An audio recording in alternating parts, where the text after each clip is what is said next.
আমি হিজাব করে ড্রামস বাজাচ্ছি, এটা তো খারাপ কিছু বলে আমার মনে হয় না।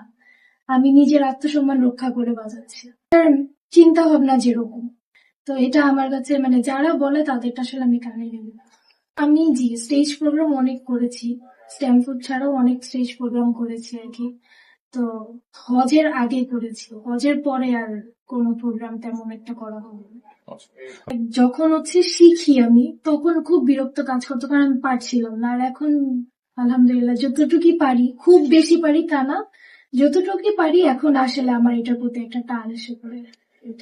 আমার বাবা মা আমার ফুল সাপোর্টে ছিল, একদম ছোট থেকেই আমার বাবা মা আমার সাপোর্টে ছিল।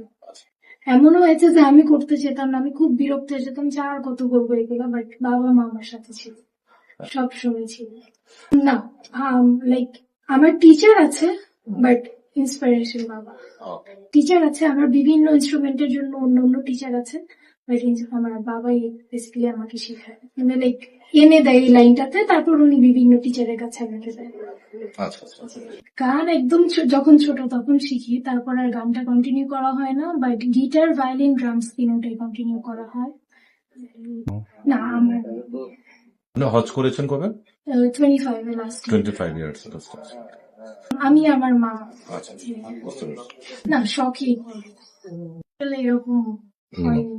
আচ্ছা, বাংলা সং গুলো আমি আর কি একটু বেশি পছন্দ করি, আচ্ছা। লাইক হিন্দি আর ইংলিশের থেকে।